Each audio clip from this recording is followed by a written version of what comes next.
Evaluate where you are. Look at it, assess yourself. Assess yourself and assess the situation. What brought you there? What has brought you to this point? What did you learn from it? Are you learning anything, or are you doing it over and over and over again? Somebody said that insanity is doing the same thing in the same way, expecting a different outcome. Don't let this year be like last. And if last year was great, still don't let it be that way. Raise the standard. If your life is perfect and extraordinary, you darn well know you're not going to be happy unless you keep making it better. That's what makes us feel alive. It's not what we get that makes us happy. It's who we become and what we're able to give because we become one. If you want to begin to move, you've got to clear your mind of all the unnecessary luggage and baggage that's weighing us down. You're going to have people to do things to you. Things are going to happen to you. And the most important thing to do is to harness your will and let it go. And move so you can grow. So you can get on with your life. It doesn't matter about what happens to you. What matters is, what are you going to do about it? If there's anything that'll shift your life, that'll get you to thrive in a difficult situation, is take some massive action. Try something else. Change it, try it, move it. Progress equals happiness. If you can start to make progress, if you can get yourself going, even if it's not perfect, if it doesn't work, you know what to do. Just change your approach. If that doesn't work, change your approach. So often in life, people don't begin the journey because they're not quite sure what to do or how to do it right or how to do it perfect. You want to change your body? Get yourself moving. Don't wait for the perfect trainer. Just go out there and move. Put on your shoes and move and get momentum. I'm going to turn this situation around. I'm not going to sit back and moan and cry over what happened and what went wrong and who did what. I'm going to do something about this situation. The other thing is, take full responsibility for your life.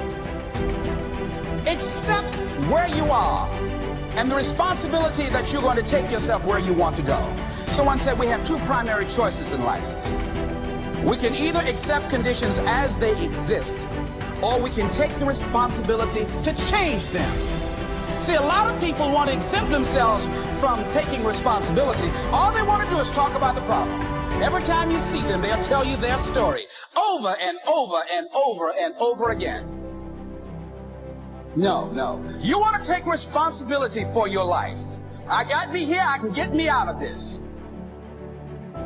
And I'm getting out. I'm not going to be a volunteer victim.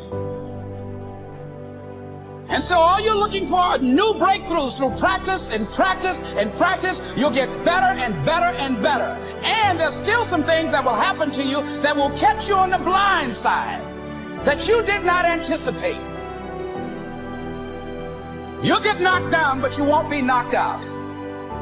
And so I say to you, it's possible you can live your dream. If it's becoming a diamond, if it's having more, it's achieving more, it's being a better father, being a better mother, whatever it is, overcoming addiction, changing our society, it's possible you can live your dream. It's necessary that you have a plan of action, that you're resilient, that you stick to, and you work with the system, that you work with people, that you give support, and that you be there for them, that you have the vision and never give up, that you become creative and relentless and keep on coming back again and again and again, and that it's you that you got to take personal responsibility to make it happen, and that it's hard. Easy is not an option. And when life knocked you down, jump back up and said, it's not over until I win. Avoid people and situations that upset you. See, there's some people that know just how to push your button. They know just what to say. But I'm not going to expend any energy arguing with anybody. Life is too short, ladies and gentlemen, and unpredictable. I don't want to spend my time arguing with anybody, so I avoid situations that will get me upset. I don't argue with people. Draw the line, ladies and gentlemen. There are certain things that we just go through life just taking, and at some point, you just got to draw the line and just say enough is enough. You got to do that with yourself.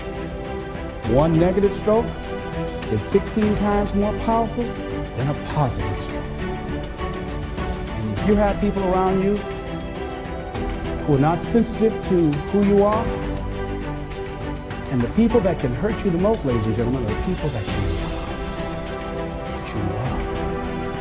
They're the ones that you're vulnerable to. They're the ones that can get you.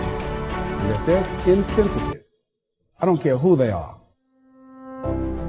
See, if you don't draw the line with people, if you just let them run rampant in your life, and you let things happen to you that you don't feel good about, if you continue to allow it to happen, you won't feel good about yourself.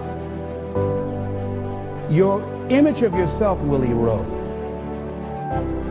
So you've got to draw the line. Why do people just go to a job where they're miserable, day in and day out? Why do people stay together and they're miserable, sleeping in separate rooms, or arguing, or the only thing they have in common, paying the bills? Don't talk, don't communicate, don't share anything together. Day in and day out, as short and unpredictable as life is, being mean to each other. Why do people do that? Known hells are preferable to strange heavens because it's familiar. See, life is rough, ladies and gentlemen. It's rough, and it's scary.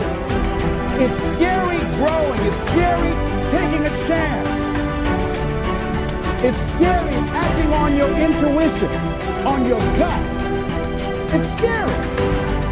It's frightening. There are people that are just tolerating things right now, and they're immobilized by fear. They can see the hammer coming, and they're afraid to even move because it's scary. To go against the dominant thinking of your family, friends, and those people you associate with every day is perhaps the most difficult act of courage you will ever perform. See, when you start growing, when you start changing the way you walk, the way you talk, the way you act, the way you respond to things, the way you use your time, when you start saying, no, I can't do that, why? You're too busy, you don't have the time. I have my own agenda. If people can put you on a guilt trip, they will. And use you and abuse you over and over and over again. You got to draw the line. You have to draw the line on it.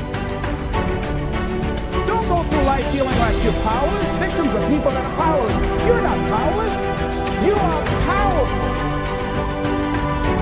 You direct the power in your life. Whatever your life is right now, it is a duplication of your consciousness. It's a result of how you have decided to use your power. That's all it is. That's not who you are. That's just a perverted use of your power that you aren't satisfied with. And you've got the power to change that. Wherever you are. How? I don't know. But I know you've got the power to do that. But you don't know what has happened to me. It really doesn't matter what has happened to you. See, the only thing that really matters is, what are you going to do about it? That's all that matters. That's all that matters. You can allow it to destroy you, or you can allow it to build you up. We never get to a level where we feel that there's nothing else for us to do, that we've achieved a certain number of goals and we figure that we're through. No. You don't want to stay there and celebrate too long like a lot of people do. They do something they consider outstanding. They go around talking about what they used to do. See, let me tell you, I used to do this and I used to do that. Excuse me, used to be's don't make no honey. What are you doing now? You're still here breathing. That means you've got some more to give. Doesn't matter how old you are. Doesn't matter about where you are. Doesn't matter about what you have. Doesn't matter about what you've done. Life is about growing. It's about being productive. It's about stretching. It's about challenging yourself. So you start looking around and decide, hey, what else do I want to do? What got me here? It's a time for celebration, but also a time for reflection. What got me here? What worked? What did not work? What do I need to do to repeat so that I can get the same kind of results in other areas of my life? If the goal is to improve my health, if the goal is to improve my relationship, if the goal is to improve my income, if the goal I need to do. Now, don't get confused with what you do with who you are. Don't trip. Don't go on some type of ego trip. Talking about how bad you are. None of us do anything by ourselves. Develop an appreciation for external support as well as good fortune, because all of those things play a role. The other thing is, don't go overboard, celebrate. You must meet with triumph and disaster and treat those two imposters just the same. You look at it, hey, I did it. I feel good about that. Now you're moving on to the next thing. Things did not work out the way you wanted them to work out. You didn't produce the results you wanted to produce. Hey, miss that. Win some, you lose some. Next, moving right on. Don't confuse who you are with what you do. Make your mind fertile ground for the seeds of opportunity. Think if you want to experience a sense of fulfillment, you've got to have an open mind so that ideas can come in there and take root and grow.